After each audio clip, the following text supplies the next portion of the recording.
মুম্বাইতে লোকের বাড়িতে খাবার বানানোর কাজ করা 3 যুবক রূপেশ তোমার, ললিত সিং আর পঙ্কজ সোলাঙ্কি একটি ফ্ল্যাটের মালিক দীপা রাঠিকে খুন করে এবং সেই বাড়িতে চুরি করে ফেরার হয়। এই 3 জনকে আজ আমরা খুঁজে বের করব এই কেসের দ্বিতীয় তথা শেষ ভাগে। ক্রাইম পেট্রোল 17 আসে এক একাকী মহিলাকে খুব নির্মমভাবে হত্যা করে, ওনার বাড়ি লুটে তারপর গায়েব হয়ে যায়। এটা ঠিকই যে মানুষের মনের উদ্দেশ্য সবসময় বোঝা যায় না, কিন্তু অধিকারী আমাদের খুব কাছেই একটা জঘন্য অপরাধ সংঘটিত হয়েছে। জানি এই কাজ কে করেছে, তাও ধরতে পাচ্ছি না। অধিকারী, আমাদের এই তদন্তকে প্রত্যেক দিন প্রত্যেক মুহূর্তে শক্তিশালী করতে হবে। এন্ড আই এম শিওর আমাদের তদন্ত একদিন ঠিক জায়গাতেই শেষ হবে। অপরাধ আর অপরাধী আইনের হাত থেকে পালাতে পারবে না।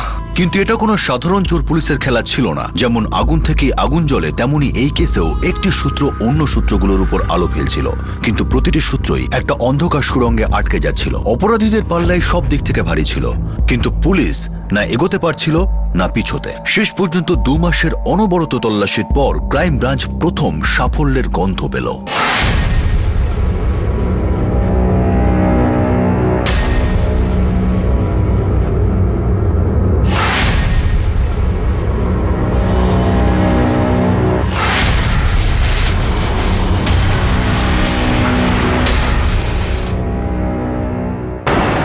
স্যার, রূপেশ তোমারের সিম অ্যাক্টিভেট হয়ে গেছে। লোকেশন কোথায়? ইন্দোর, মধ্যপ্রদেশ, কিন্তু নতুন হ্যান্ডসেট। হ্যান্ডসেটের IMEI নাম্বার ট্র্যাক করো তাড়াতাড়ি। ইন্দোর পুলিশকে ইনফর্ম করো, বলো ইনস্ট্রুমেন্টের লোকেশন ট্র্যাক হলেই সেখানে রেড করে। স্যার,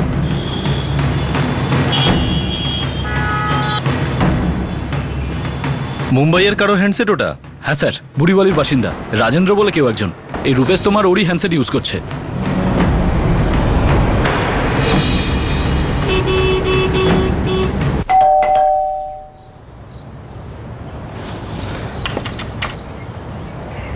বলুন। আপনি কি রাজেন বাবু? হ্যাঁ, কি হয়েছে? রূপেশ তোমার কোথায়? স্যার, কতবার আপনাকে আর বলবো, আমি রূপেশ বলে কাউকেই চিনি না। 3 মাস আগে আমার মোবাইল চুরি হয়ে গেছিল। তখন আপনি কোনো কমপ্লেন লেখাননি? স্যার, মোবাইল পুরনো হয়ে গেছিল, সেই জন্য কমপ্লেন করিনি। আর এমনি তো একটা নতুন মোবাইল কিনতাম, তাই ভাবলাম কেন বেকার পুলিশের চক্করে যাব। স্যার, আমি এমনিতে কোনো খারাপ কাজ করি না। আপনি চাইলে আমার যে কোনো পরিচিত লোকে জিজ্ঞেস করতে পারেন। হ্যাঁ, আমাদের কি করতে হবে সেটা আপনি আমাদের না বললেও চলবে। আপনি শুধু বলুন রূপেশ আপনার বাড়িতে কতদিন ধরে রান্না করতো? স্যার, আমার বাড়িতে শুধু আমার বউই রান্না করে। সত্যি বলছি, কোনো তোমারকে চিনি না স্যার।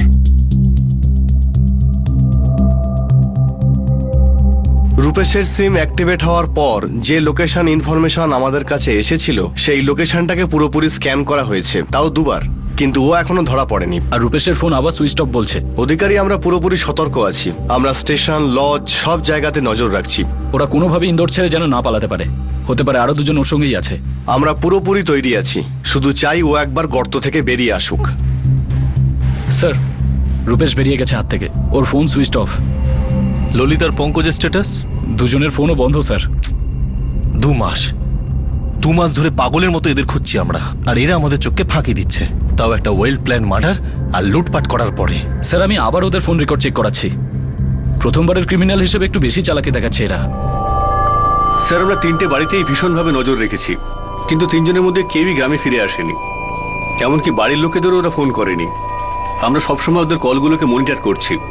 রূপেশের স্ত্রী নেহার আজকালের মধ্যেই হয়তো ডেলিভারি হবে, কিন্তু রূপেশের এখনো কোনো খবর পাওয়া যায়নি। স্যার, আমার মনে হয় না এরা এত তাড়াতাড়ি গ্রামে ফিরে আসবে বা বাড়ির লোকের সঙ্গে কোনো কন্ট্যাক্ট করবে। দেখো, রাজস্থান পুলিশকে ইনফর্ম করো যেন সার্ভেলেন্সের কাজটা ওরা টেক ওভার করে। তোমরা 2 জন ফিরে এসো, তোমাদের এখানে বেশি দরকার। Yes sir. ওরা 3 জন ভাবছে যে সময়ের সাথে সাথে ওদের অপরাধের কথা সবাই ভুলে যাবে, কিন্তু আমরা ওদের খুঁজে বার করবই। স্যার, 3 মাস ধরে আপনারা কাজ করছেন এই কেসটা নিয়ে, এখনো একটাও পজিটিভ নিউজ পেলাম না।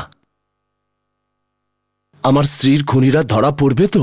নিশ্চয়ই ধরা পড়বে অরুণ বাবু, একটু ভরসা রাখুন। আমি একটা কথা কিছুতেই বুঝতে পারছি না, ওরা যদি লুটপাটি করতে আসে তাহলে সবকিছু নিয়ে গেল না কেন? আমার স্ত্রীকে কেন মারল? এটাই আমাদের প্রথম প্রশ্ন হবে যখন ওদেরকে আমরা ধরতে পারবো। আমরা সম্ভাব্য সমস্ত পথেই তদন্ত করব। এই রূপেশ, ললিত আর পঙ্কজ বেশি দিন আর লুকিয়ে থাকতে পারবে না।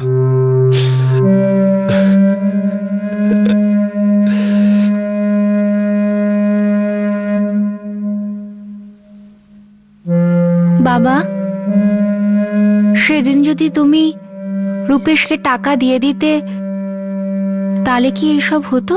এই প্রশ্নটা আমাকে সব সময় তাড়া করে বেড়ায়। কিন্তু মা, ওর সবকটা দাবি সঠিক ছিল না। সবসময় ওকে পুরো মাইনে দিয়ে দিতাম, কখনো ও টাকা কাটিনি। যদি ওর সমস্ত দাবি মেনেও নিতাম, তাহলেও কি ও এসব করতো না যা ও করেছে? কোথায়? ওকে, ট্র্যাক করো। আমার প্রতি মুহূর্তে রিপোর্ট দরকার, আমার সেলফোনে। দাদার পঙ্কজ সোলাঙ্কির ফোন সকাল 7টায় অ্যাক্টিভেট হয়েছে। পিনপয়েন্ট লোকেশন দাথার বাড়ি। আর এখনো ফোন ওখানেই রয়েছে, অ্যাক্টিভেট আছে। স্যার, তোমরা তিনজনই যাবে right now. Phone switch off হওয়ার আগে এই লোকটাকে আমার কাস্টাডিতে চাই।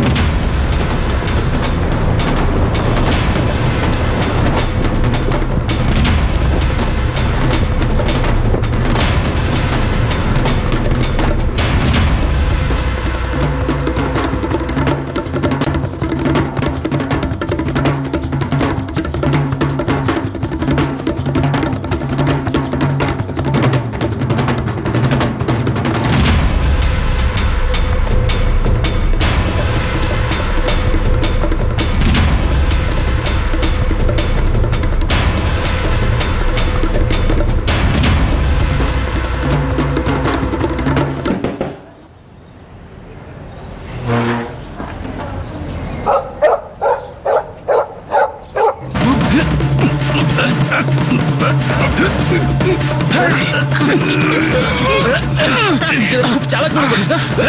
বল করে গেছিস না? খুব চালাক।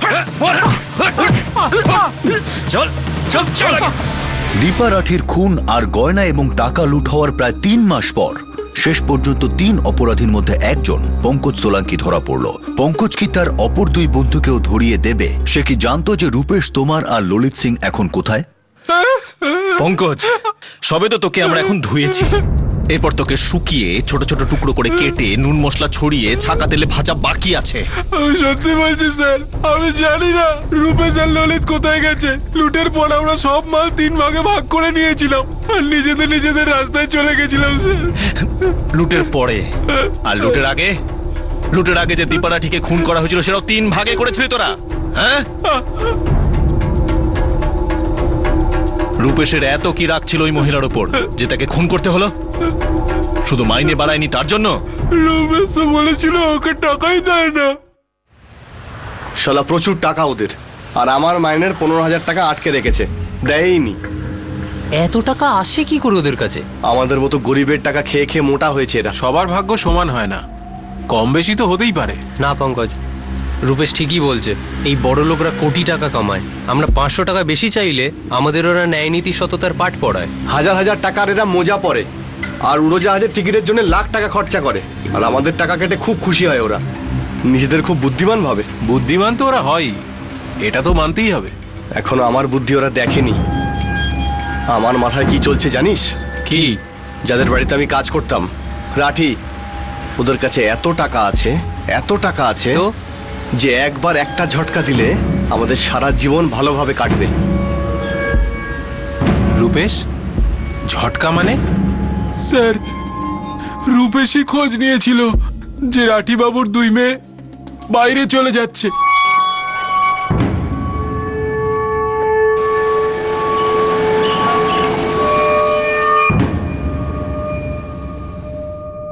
স্যার, আমরা তো শুধু ওর সাথে গিয়েছিলাম, যেমনও বলেছে তেমনই করেছি স্যার।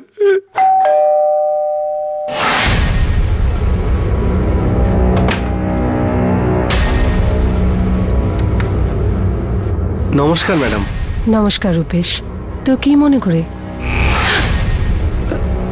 এদিক দিয়ে যাচ্ছিলাম, ভাবলাম একবার দেখা করে যাই। আচ্ছা, সেঠ, প্রিয়াঙ্কা, তানিয়া সবাই ভালো? সবাই ভালো আছে। এসো ভেতরে এসো, জল খেয়ে যাও।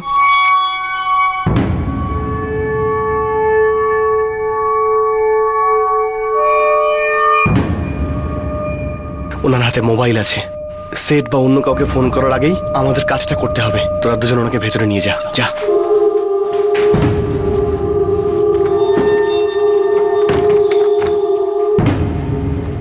আরে ছাড়ো, ছাড়ো আমাকে। ভিতরে নিয়ে চল তাড়াতাড়ি।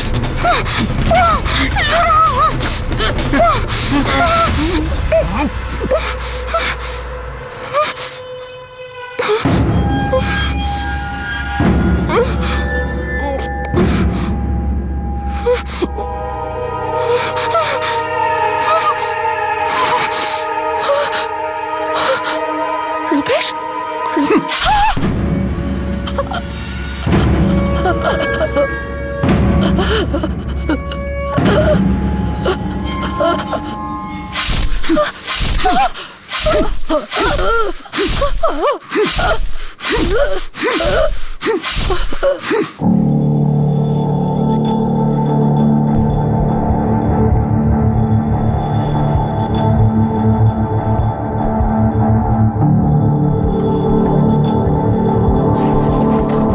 হেই হেই, এদিকে আয়, এদিকে আয়, তাড়াতাড়ি আয়।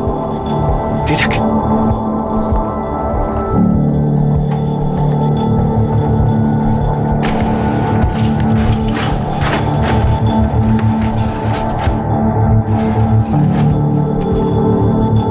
চল।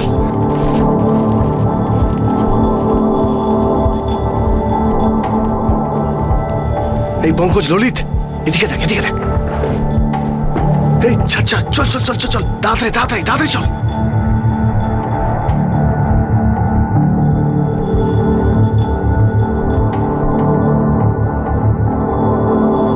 স্যার, ঘরে যা কিছু গয়নাগাটি টাকা পয়সা ছিল সব রূপেশের বাড়িতে জড়ো করলাম।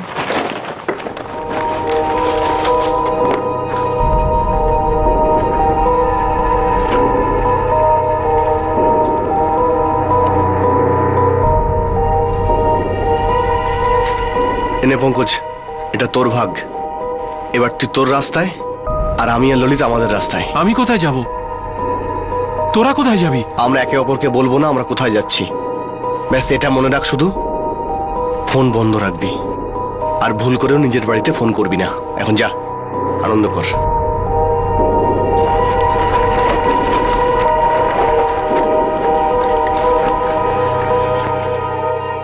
তারপরে আমি রাজস্থানে চলে গেছিলাম স্যার।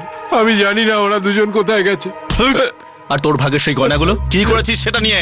জয়পুরে এক জহুরিকে বেচে দিয়েছি স্যার। ওকে বলতে হয়েছিল যে এটা চুরির মাল, ও 10 টাকা কমে দিয়েছিল। তারপর আমি সব টাকা নিয়ে মুম্বাই চলে এসেছিলাম, সব টাকা উড়িয়ে দিয়েছি স্যার। আর এখন কাজ খুঁজে বেড়াচ্ছিলাম। দেখ পঙ্কজ, এখন কোনো কথা লুকিয়ে কোনো লাভ হবে না। স্যার, ধরা পড়ে গেছি স্যার। এখন আর লুকিয়ে কি হবে? এমনিতেও আমি আর মার খেতে পারছি না স্যার। রূপেশ আর ললিত এখন কোথায় আছে? আমি জানি না ওরা দুজন কোথায় আছে, আর ওরাও জানে না যে আমি কোথায় ছিলাম আর এখন কোথায় আছি। 3 মাসের মধ্যে ওরা দুজন তোকে একবারও ফোন করেনি? স্যার, লুটের দিন সেই যে আমি ফোন অফ করেছিলাম, 3 মাস হয়ে গেল, এখনো ফোন অন করিনি। জয়পুরে জহুরিকে অ্যারেস্ট করো। চুরি করা গয়না কেনা ততটাই বড় অপরাধ যতটা কিনা চুরি। স্যার, আর এই পঙ্কজকে আরো ভাঙো, ততক্ষণ ভাঙো যতক্ষণ না তোমরা শিওর হও যে সত্যি জানে না রূপেশ আর ললিত কোথায় আছে। পঙ্কজ সোলাঙ্কিকে প্রচুর জিজ্ঞাসাবাদ করা হয়, কিন্তু সে নিজের বয়ানে স্থির ছিল। সে সত্যিই জানতো না যে ললিত আর রূপেশ কোথায় আছে। রূপেশের স্ত্রী নেহা একটি সন্তানের জন্ম দিল, কিন্তু রূপেশ না দেখতে এলো না কোনো ফোন করলো। ফের একবার রূপেশের ফোনে সিম অ্যাক্টিভেট হলো আর তার লোকেশন ট্রেস করা গেল।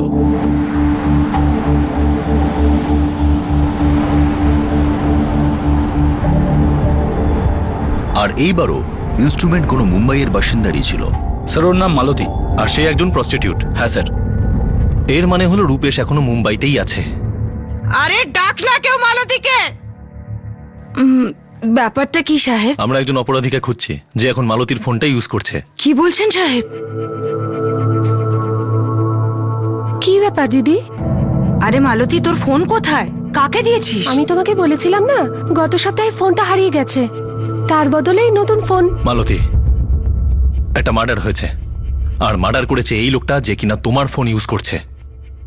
এই চেনো কে? কাস্টমারও 5-6 বার এসেছে আমার কাছে।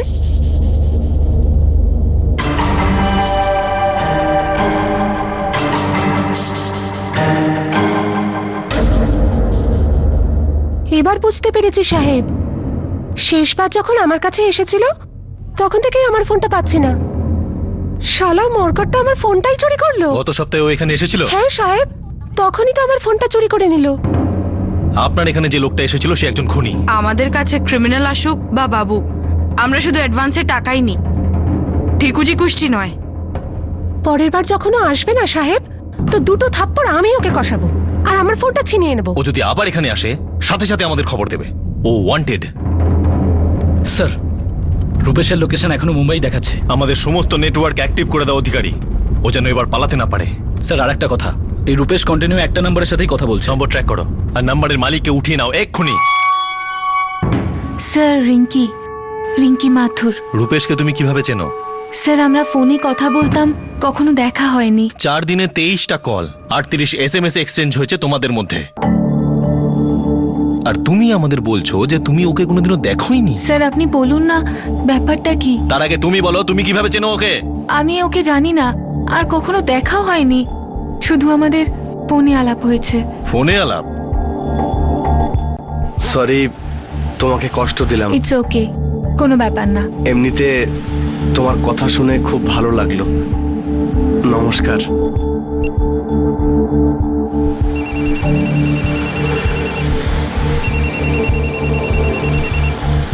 হ্যালো। হ্যাঁ শিল্পা, আমি রূপেশ বলছি। কিন্তু আমি শিল্পা বলছি না, মনে হচ্ছে তুমি আবার রং নাম্বারে কল করেছো। ও সরি, জানি না ভাগ্য বারবার কেন আপনার সঙ্গে যোগাযোগ করাচ্ছে। মনে হয় তোমার শিল্পা তোমাকে রং নাম্বার দিয়েছে। হ্যাঁ, কিন্তু ভুল নাম্বারটা একদম ঠিক জায়গাতেই গেছে। তোমার মিষ্টি কথা শুনলেই দিনটা খুব ভালো যায়। এরকম কেন জানি না, কিছু তো ব্যাপার আছে, হয়তো তোমার কথাতে জাদু আছে। Thank you. আচ্ছা, তুমি কি মুম্বাইতে থাকো? আগে হ্যাঁ। তুমি নিশ্চয়ই ফিল্ম স্টার হবে তাহলে। আরে না, আমি কলেজ স্টুডেন্ট। আর তুমি? আমিও একজন কলেজ স্টুডেন্ট। ব্যাস স্যার, এভাবেই বন্ধুত্ব হলো আর আমরা কথা বললাম। কিন্তু স্যার, আপনি বলুন না, হোয়াট ইজ দ্য ম্যাটার? ম্যাটারটা খুবই সিরিয়াস রিঙ্কি মাথুর। তুমি কি আমাদের সত্যি কথা বলছো, নাকি তোমার পেরেন্টসকে আমরা এখানে ডাকবো? আই সোয়ার স্যার, আমি ওই রূপেশের ব্যাপারে কিচ্ছু জানি না। আমি তো শুধু টিপি করছিলাম। Time pass? এই যে লোকটা রূপেশ তোমার, এ কোনো টাইম পাস করার লোক নয়, এ একজন খুনি। হোয়াট? ইয়েস, ও মোটেই স্টুডেন্ট নয়। রাধুনি ছিল একটা বাড়িতে, সেই বাড়ির মালকিনকে খুন করে বাড়ি লুটে এখন ওয়ান্টেড।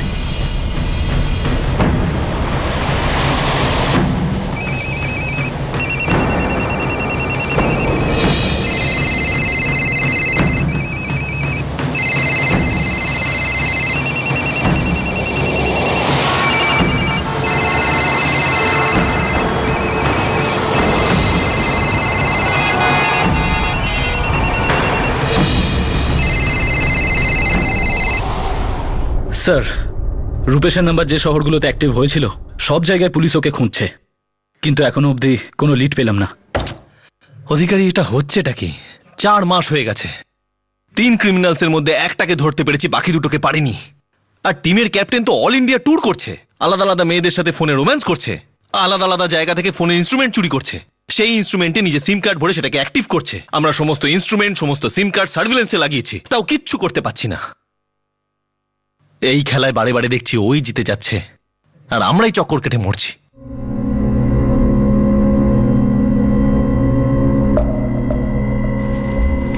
স্যার, ঋষি এসেছে, যে রঞ্জিত প্যাটেলের বাড়িতে রান্না করে, বাইরে আছে। ডাকো। স্যার, আজকে সকালে ললিত ফোন করেছিল। ভাই ঋষি, ভাই আমার না খুব আফসোস হচ্ছে। তুই এত বড় কাণ্ডটা কেন করতে গেলি? গরমে গরমে হয়ে গেছে, ভাবলাম সুযোগ আছে তাই করে নি, কিন্তু কপালই পুড়ে গেল। এবার কি করবি? আমি ফিরে আসতে চাই ভাই, আগের মতন কাজে যেতে চাই। রূপেশ খুব খারাপ কাজ করিয়েছে। তুই কোথায় এখন? আমি দমনে আছি। দমনের কোথায়? ওখানকার কোনো একটা হোটেলে এখন রান্নার কাজ করছে। ললিত পিসিও থেকে কল করেছিল স্যার। ওই পিসিওর আশেপাশে যতগুলো হোটেল আছে সবেতে রেড মারো আর ঘাড় ধরে নিয়ে এসো ব্যাটাকে। স্যার। ঋষি, আমাদের এই ইনফরমেশনটা দিয়ে তুমি সত্যি খুব ভালো করেছো। ললিত যদি তোমাকে আবার ফোন করে, তুমি খুব ঠান্ডা মাথায় কথা বলবে আর এটা জানার চেষ্টা করবে যে দমনে কোন হোটেলেও কাজ করছে। আর হ্যাঁ, আমাদের ব্যাপারে একটা কথাও বলবে না। ঠিক আছে স্যার।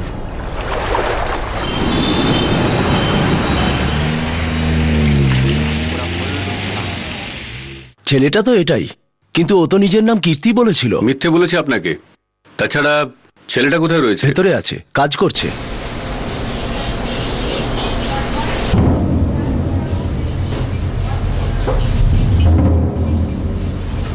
এই কীর্তি, এদিকে আয় তো। এনারা তোর সঙ্গে দেখা করতে এসছেন।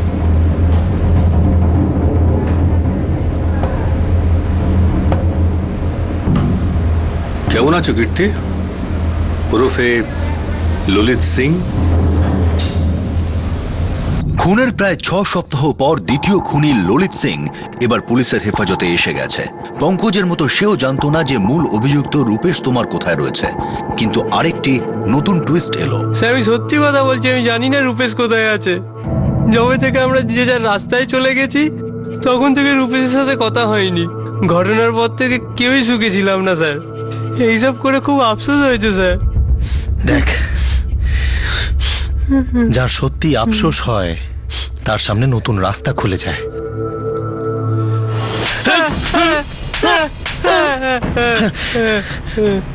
আমার থানায় আফসোস এই শব্দটা উচ্চারণ করা অপরাধ। লক্ষ লক্ষ কোটি কোটি মানুষ তোর থেকে 10 গুণ বেশি গরিব। বাসি রুটি নিজের ঘাম দিয়ে মেখে খায়, নিজের বাচ্চাদেরকে খাওয়ায়, নিরাপরাধ লোকেদের রক্তে ডোবায় না, বুঝেছিস? তাই এই আফসোসের নাটকটা আমার সামনে করবি না। আমাকে শুধু এটা বল যে রূপেশ কোথায়। আমি সত্যি জানি না স্যার কোথায় আছে রূপেশ। সবকিছু শেষ হয়ে গেছে, আমাদের সবকিছু হারিয়ে ফেলেছি।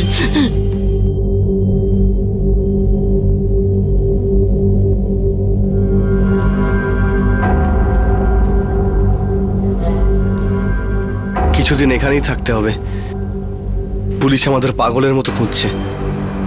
একবার মামলা ঠান্ডা হয়ে গেলে মাল ভাগ বাটরা করে আলাদা হয়ে যাব, ঠিক আছে?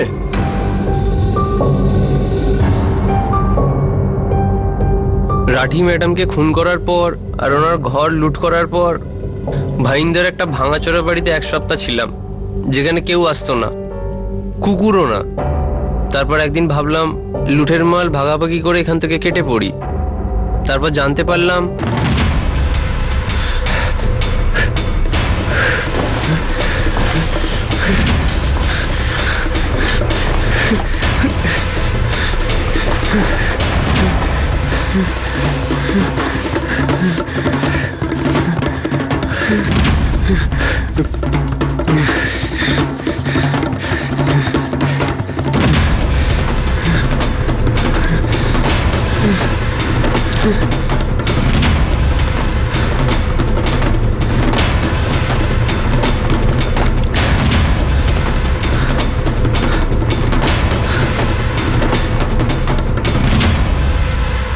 সকালে যাওয়ার আগে তো এখানেই ছিল।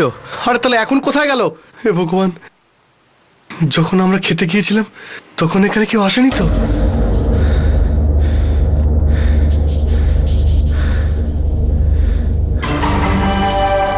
রূপেশ, আমরা তো ভুল কাজ করেছি। এটাই মনে হয় আমাদের সাজা। উপরওয়ালাই ঠিক করেছে, আমরা যেন ভোগ করতে না পারি। এবার কি করা যায়? আমার কাছে এই কটাই আছে, আর 1015 হবে। এই টাকা নিয়েই তো শুরু হয়েছিল। তুই তো বলেছিলিস ওরা তোকে 15,000 টাকা দেয়নি, তো পেয়ে গেছিস। এটা তুই রেখে দে ভাই। তুই চলে যা কোথাও, কোথাও গিয়ে লুকিয়ে পড়। তুই কি করবি? আমি নিজের রাস্তা খুঁজে নেব।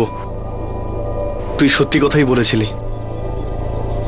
হয়তো আমার ভাগ্যে এটাই লেখা ছিল, সেটাই পেলাম। সেদিনের পর থেকে আমরা যে যার রাস্তায় চলে গেছি স্যার। আমি জানতাম রাজস্থানে যদি আমি নিচের বাড়ি যাই ঠিক ধরা পড়তাম, তাই এদিক ওদিক ঘুরছিলাম।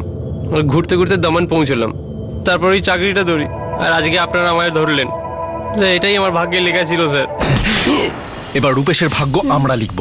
ওর ভাগ্যের অনেক কিছু পাওয়া ওর বাকি আছে, আর আমাদের ভাগ্যে লেখা আছে যে রূপেশ খুব তাড়াতাড়ি আমাদের হাতে মারা পড়বে। এই জন্য ভাগ্য, হস্তরেখা, ভবিষ্যৎবাণীর কথা আমাদের শোনাস না। শুধু বল রূপেশ কোথায়।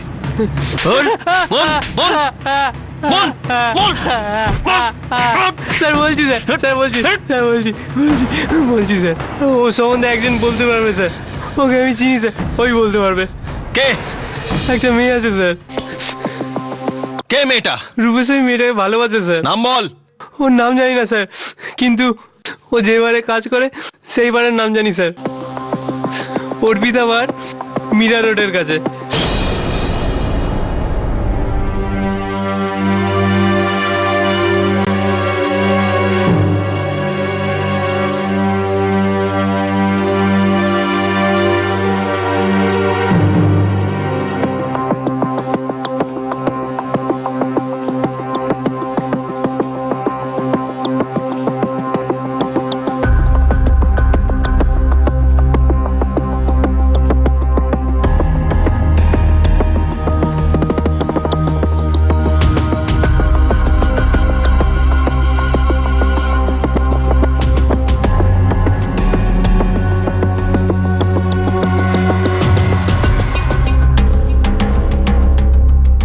হ্যাঁ, এটাই রূপেশ স্যার, আমাদের বারে আসে রেগুলার।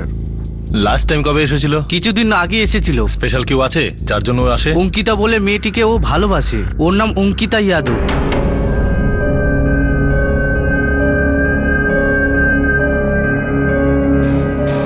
এর মধ্যে অঙ্কিতা কার নাম? এটা স্যার, এটা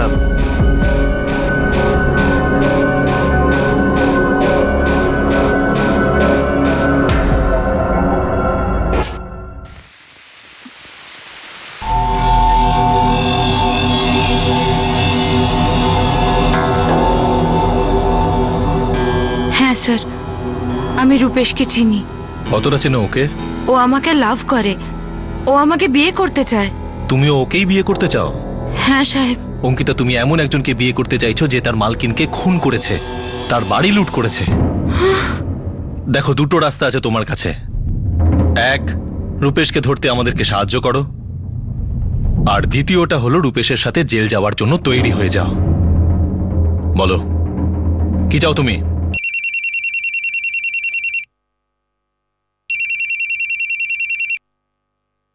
কি হলো? তোমার কথা মনে পড়ছে। আমারও একই অবস্থা। তো কবে দেখা হবে আমাদের? যখনই তোমার মন চাইবে। আরে আমার কথা ভাবলেই আমি হাজির হয়ে যাবো জান। তাহলে এসো না একবার দেখা করতে। এমনিতেও 2 সপ্তাহ হয়ে গেছে না দেখা হয়নি। তুমি ডাকবে আর আমি আসবো না, হতেই পারে না। আজ অসুবিধা আছে, কাল যাব। কালকে রাত্রিরে? কেন, এখনই এসো না গো, যেখানেই থাকো না কেন তুমি, শুধু এসো একবার। আরে সুপারম্যান হলেও এত তাড়াতাড়ি যেতে পারতো না। বললাম না কালকে যাব, আর সারা রাত থাকবো, অনেক গল্প করব। Sir, location Pune. পুনে পুলিশকে ইনফর্ম করো যেন টিম রেডি রাখে, ও কাল যে কোনো মুহূর্তে ওখান থেকে বেরোতে পারে। স্যার। অঙ্কিতা, রূপেশের সাথে এই নম্বরই তোমার কথা হয়? সব সময় রূপেশের সঙ্গে আমি এই নাম্বার থেকেই কথা বলি, আর কোনো নাম্বারের কথা আমি সত্যিই জানি না। যোশী, কদম, বার ম্যানেজারকে সব বুঝিয়ে দাও, সমস্ত স্টাফদের বুঝিয়ে দাও। মনে হচ্ছে কালকে রাতটা আমাদের কাছে একটা বড় রাত হবে।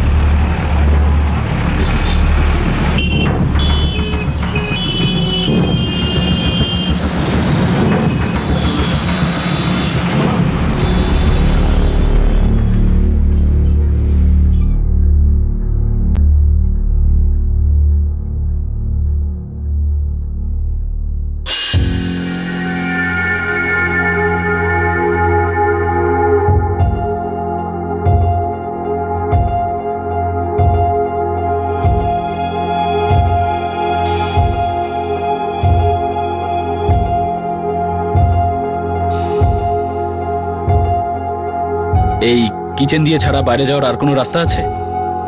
না স্যার। ঠিক আছে।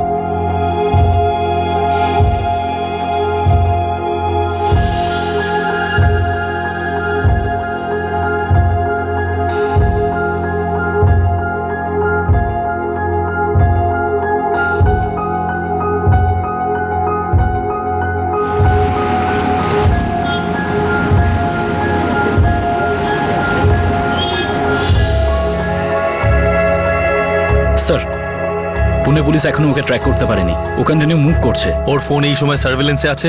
Yes sir. এইবার যেন ও আমাদের হাত থেকে পালাতে না পারে।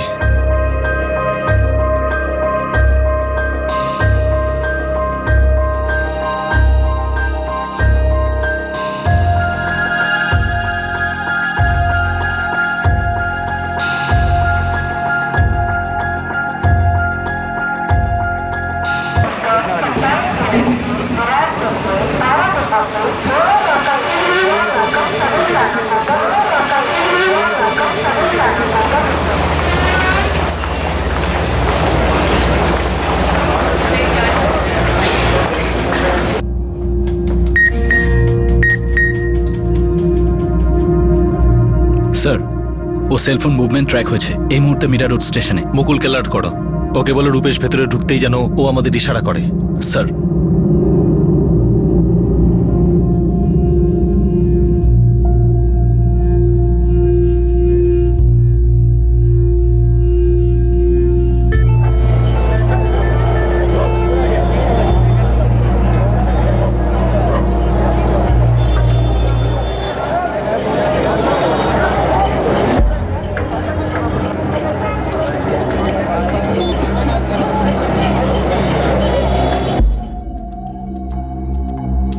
পাঁচ 10 মিনিটের মধ্যে এখানে আসার কথা।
মিরা রোড স্টেশন থেকে এখানে পৌঁছাতে এতটা সময় লাগার কথা নয় অধিকারী। আমার সাথে একটু এসো।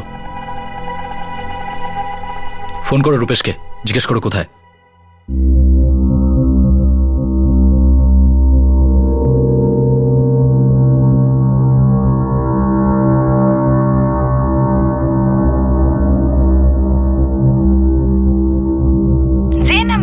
ফোন করেছেন সেটা এখন বন্ধ রয়েছে, কিছুক্ষণ পরে চেষ্টা করুন। এটা কি করে হলো? স্যার, ওর নাম্বার সার্ভেলেন্সে ছিল, পুরো টিম ট্র্যাক করছিল। মিরা রোড স্টেশন থেকে সোজা এখানেই আসছিল। হ্যাঁ, তারপর রাস্তা কি করে বদলালো? কেউ কি টিপ দিয়েছে? স্যার, কিছুক্ষণ আগে রূপেশকে কেউ ফোন করেছিল, সার্ভেলেন্স টিম নাম্বারটা ট্রেস করছে স্যার।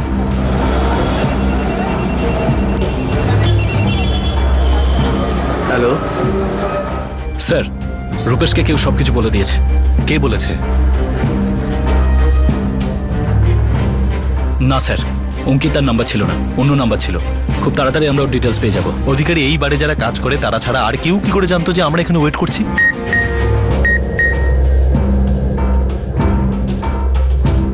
স্যার, এই বারের ম্যানেজার।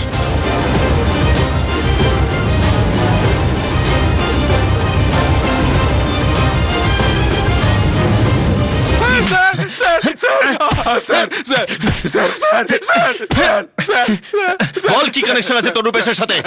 বল বল বল, কেন ওকে তুই ফোন করেছিলে? বল। আমি কিছু বলিনি। গত 5 মাস ধরে আমরা ওকে খুঁজছিলাম। ও আমাদের কাছ থেকে মাত্র 1 মিনিটের দূরে ছিল, কিন্তু তুই আমাদের সমস্ত প্ল্যানে জল ঢেলে দিলি। কেন কেন কেন কেন কেন বল বল। স্যার, ও আমাদের খাস কাস্টমার ছিল স্যার। তুই তোর ব্যবসা চিন্তা করছিস? ও একটা খুনি, ওয়ান্টেড ক্রিমিনাল। তুই যে এই গেমটা খেললি আমাদের সাথে, সারা জীবন তুই এর ফল ভুগবি। স্যার, অঙ্কিতাকে অনেক টাকা দিত স্যার, এক বোতলের বদলে 2-3 হাজার টাকা দিত স্যার। আর এই সব টিপ ডাইরেক্ট আমার কাছে আসতো স্যার। ভাবলাম ও ধরা পড়লে ব্যবসার ক্ষতি হবে স্যার। তুই একটা খুনিকে পালাতে সাহায্য করেছিস। অধিকারী স্যার, IPC 224 ফাইল করো এর বিরুদ্ধে। তোর মোটা টিপ চাই, তাই না? হ্যাঁ যোশী, কদম স্যার, প্রত্যেক আধ ঘন্টায় ভালোভাবে টিপ দিয়ে দাও একে।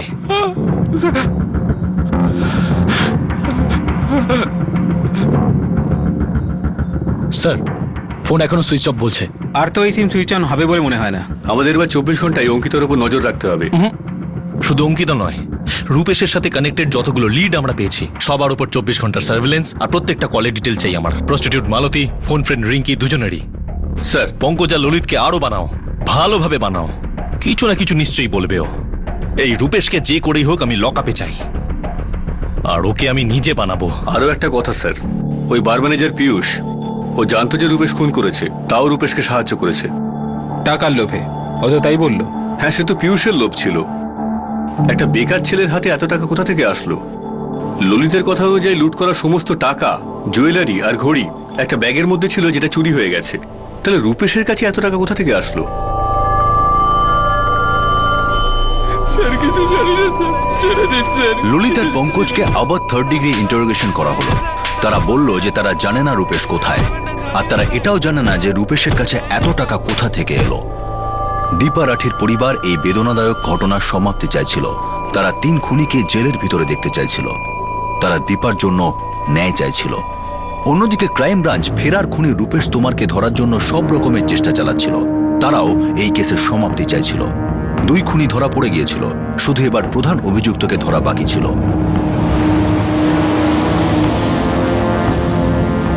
কিন্তু অভিযুক্ত রূপেশ তোমার খুব চালাক প্রমাণিত হলো। রূপেশের সিম কার্ড আর চুরি করা প্রতিটি সিম কার্ডের ট্র্যাকিং করা হচ্ছিল, কিন্তু প্রতিবারই সে ক্রাইম ব্রাঞ্চের চোখে ধুলো দিচ্ছিল। যেখানে সে থাকতো সেই পুরো এলাকা স্ক্যান করা হতো। রূপেশের শখ ছিল ফোন রোম্যান্সের আর ভিত্তিহীন সম্পর্ক তৈরি করার। সেই খোঁজ করতে গিয়ে পুলিশের এরকম অনেক মেয়ের সঙ্গে কথা হয় যারা রূপেশের জালে জড়িয়ে পড়েছিল। আর তারাও তখন আশ্চর্য হয়ে গেল যখন রূপেশের খুনের কথা এবং পুরনো অতীত তাদের জানানো হলো। অপরাধ ঘটার প্রায় 1 বছর কেটে গেছে। রূপেশ ফেরার তো ফেরারই ছিল, আর তারপর একটা লিড পাওয়া গেল। আরো একটি মেয়ে ছিল যার সাথে রূপেশ জেনে শুনে রং নাম্বার ডায়াল করে বন্ধুত্ব করেছিল। আরো একটা ফোন রোম্যান্স? সেরকমই তো মনে হচ্ছে স্যার। মেয়েটার নাম টিনা কানোজিয়া, 17 বছরের নাবালিকা। ওর বাবা তুষারবাবুর সঙ্গে কথা হয়েছে আমার মনে হয় ও রূপেশ তোমারের সাথে পালিয়ে গেছে স্যার। এই মেয়েটার বাড়ি কোথায়? গাজিয়াবাদ, উত্তরপ্রদেশ।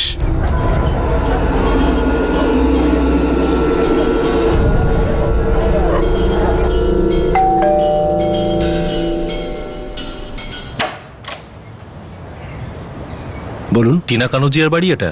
টিনা আমাদের কিচ্ছু বলেনি। এ ওকে রাতে অনেকবার ফোনে কথা বলতে দেখেছে।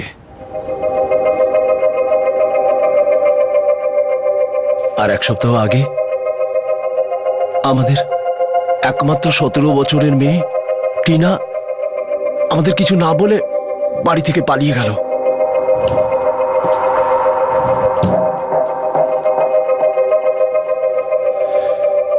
এই চিঠিটা রেখে দিয়ে আমাদের উপর দয়া করেছে। মা বাবা, আমি একজনকে ভালোবাসি, তোমরা সেটা এখন বুঝতে পারবে না। তাই জন্য আমি আজকে বাড়ি ছেড়ে চলে যাচ্ছি। আমার জন্য চিন্তা করো না। যেদিন তোমরা আমাকে আর আমার ভালোবাসাকে মেনে নিতে রাজি হবে সেদিন আমি ফিরে আসব। টিনা। আপনারা কমপ্লেন লেখাননি? কমপ্লেন কি করে দায়ের করব স্যার? ও নিজের ইচ্ছে গিয়েছে। আর আমরা তো এটাও জানি না যে ও কার সাথে গেছে, কোথায় গেছে। ও একজন ক্রিমিনালের সাথে গেছে। ওই লোকটার এরকমই স্বভাব, দুমদাম ফোনে ফোন লাগিয়ে ফোন রোম্যান্স করে, আর ওই কাজে বেশ পারদর্শী। গত 1 বছর ধরে ও পালিয়ে বেড়াচ্ছে। অনেক মেয়েদেরই ওইভাবে ফাঁসিয়েছে। স্যার দয়া করে আমাদের মেয়েকে বাঁচান, প্লিজ আমাদের মেয়েকে বাঁচান। দেখুন, আপনি চিন্তা করবেন না, আমরা আপনার মেয়ের খারাপ হতে দেব না। রূপেশ আর টিনার ফোন এখনো সুইচ অফ। অধিকারী, আমি তো এখন কিচ্ছু বুঝতে পারছি না। এই মেয়েটা কি ভেবে বাড়ি ছেড়ে পালালো, যাকে কোনোদিনও দেখেনি, ঠিক মতো চেনেও না। স্যার, এই বাচ্চাদের মাথায় কি চলে বোঝা যায় না। শুধু ছোটরাই নয়, বড়রাও অধিকারী। ওই বার ম্যানেজার পীযূষ, তার কথা ধরো, ও তো জানতো রূপেশ খুনি, কিন্তু তাও ওকে হেল্প করলো কয়েকটা টাকার জন্য। আর রূপেশের 2 বন্ধু, ওদের নামে কোনো ক্রিমিনাল রেকর্ড নেই, কিন্তু তাও রূপেশের কথায় খুন করতে রাজি হলো। আর রূপেশের কথাই ধরো না, রাজস্থানে স্ত্রী আছে, ওর একটা বাচ্চাও আছে, কিন্তু বাবুর এখানে একটা নয়, অনেকগুলো অ্যাফেয়ার চলছে, প্রস্টিটিউটের কাছে যাচ্ছে। কি ভেবে করে এসব এরা? এদের মন মানসিকতা বলে কিছু থাকে না অধিকারী। স্যার, রূপেশের ফোন চালু হয়েছে, লোকেশন বারমের। মুভ।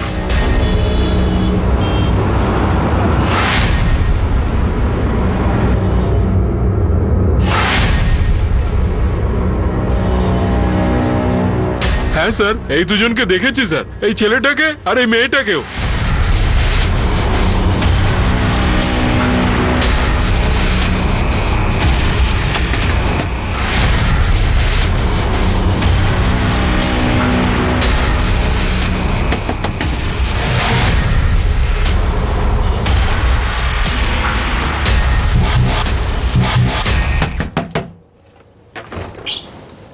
হ্যাঁ, আরে আরে কি হচ্ছে? আরে এই মারছেন কেন? আরে কি আপনারা? আরে আরে মারছেন কেন? আরে আমাকে কোথায় বাইরে নিয়ে আয় যাচ্ছেন? বলছি। কি হলো?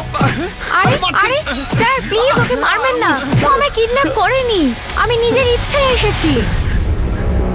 সেটা আমি ভালোভাবেই জানি যে তুমি তোমার নিজের মর্জিতেই এখানে এসেছো, কিন্তু তুমি এটা জানো না যে যে রূপেশ তোমার সাথে তুমি এখানে এসেছো সে একটা ফেরার ক্রিমিনাল, ওয়ান্টেড। কেন স্যার, রূপেশ কি করেছে? একজন মহিলাকে খুন করেছে, তারপর তার বাড়ি লুটেছে। কি?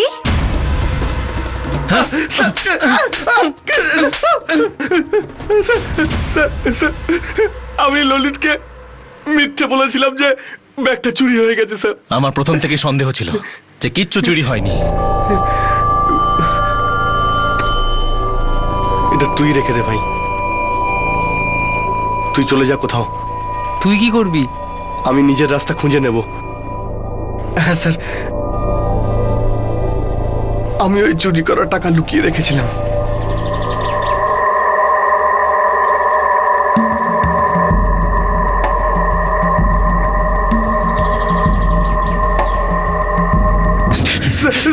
তুই দীপারাঠিকে কেন মেরেছিস? খুব রাগ হয়েছিল স্যার ওনার উপরে। উনি আমার অধিকারের, আমার হিসেবের টাকা আমার থেকে কেড়ে নিয়েছিলেন স্যার।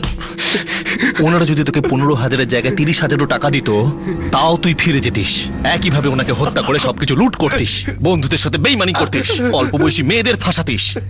তাই তোর এই নোংরা মুখ থেকে আর একটাও বাজে কথা আমি আর শুনতে চাই না। স্যার, টিনার মেডিকেল রিপোর্ট এসে গেছে, ফিজিক্যাল রিলেশন ছিল রূপেশের সঙ্গে।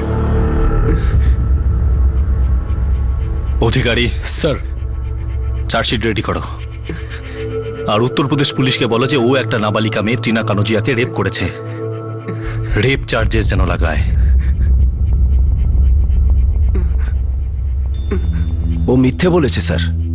আমার ওয়াইফ কখনো সার্ভেন্টদের টাকা কাটতো না, উল্টে না চাইতেই অ্যাডভান্স আর বোনাস দিত।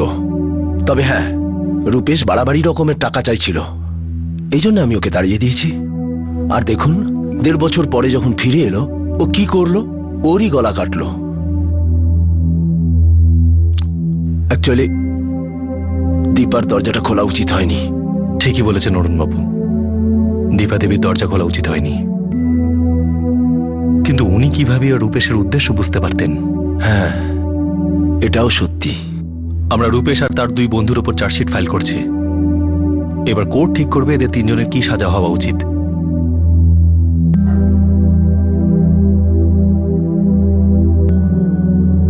দীপারাঠি হত্যাকাণ্ডের প্রায় 1 বছর পর 3 অভিযুক্তই জেলের ভিতরে রয়েছে।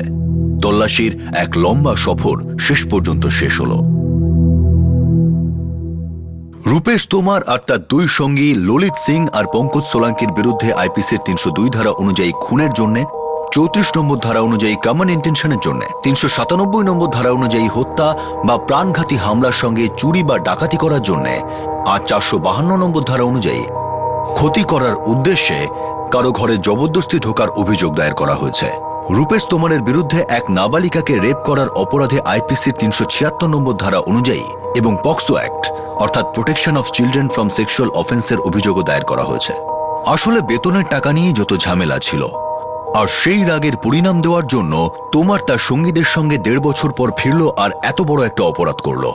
শুধু তাই নয়, সে তার সঙ্গীদের সঙ্গে বিশ্বাসঘাতকতাও করেছে। রূপেশের কথা অনুযায়ী রাঠি পরিবার তার বেতনের টাকা মেরে দিয়েছে, কিন্তু যদি তাকে টাকা দেওয়া হতো তাহলে কি সেই অপরাধ করত না?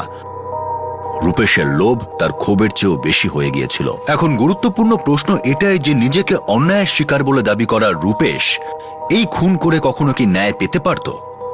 উত্তর হলো কখনোই না। আমাদের মস্তিষ্ক আর তাতে তৈরি হওয়া চিন্তা ভাবনা একদিক দিয়ে আমাদের ভাগ্য লিখে দেয়। এখন দেখুন, রূপেশের মনের ভাবনা তাকে বলতে পারত যে তোমার সঙ্গে যেটা ঘটেছে সেটা অন্যায় হয়নি, ভুলে যাও, সামনে এগো। কিন্তু না, তার মন বারবার একটা কথাই বলতে লাগলো, যে তোমার সঙ্গে অন্যায় হয়েছে, তুমি একজন ভিকটিম, ছেড়ে দিও না, প্রতিশোধ নাও। সেই রকম দীপা রাঠির মনে অন্য কোনো চিন্তা চলছিল যখন সে দরজা খুলেছিল। তার মন পুরোপুরিভাবে এই বিপদটাকে বুঝতেই পারেনি। কারো মনের মধ্যে কি জল্পনা চলছে সেটা জানা প্রায় অসম্ভব, কিন্তু একটা কথা তো স্পষ্ট, যে কাউকে বিশ্বাস করা, ভরসা করা, এটা এমনই একটা গুণ যাকে এমনভাবে সামনে রাখা উচিত যার সাথে আপনি নিজেকেও সামনে রাখতে পারেন। লোক আসলে আমাদের দরজা তো খুলতেই হবে, তাদের সাথে ভদ্রভাবে ব্যবহারও করতে হবে। শুধু এটুকুই খেয়াল রাখবেন যে কেউ যেন আপনার এই ভালো মানুষের সুযোগ না নেয়। আপনাদের সাথে আবার দেখা হবে ক্রাইম পেট্রোল সতর্কতে আরো একটা নতুন কেস নিয়ে। ততক্ষণ নিজের খেয়াল রাখবেন, সুরক্ষিত থাকবেন, সুস্থ থাকবেন, আর মনে রাখবেন, পুরনোপন্থী চিন্তাভাবনার বিরুদ্ধে প্রতিবাদ করলেই আমরা সমাজের বিরোধী হয়ে যাব না, বরং এটা আমাদের সমাজের প্রতি কর্তব্য। আমরাই তো সমাজ তৈরি করি। সঠিক সময়, সঠিক পদক্ষেপ, সতর্ক থাকুন। জয় হিন্দ।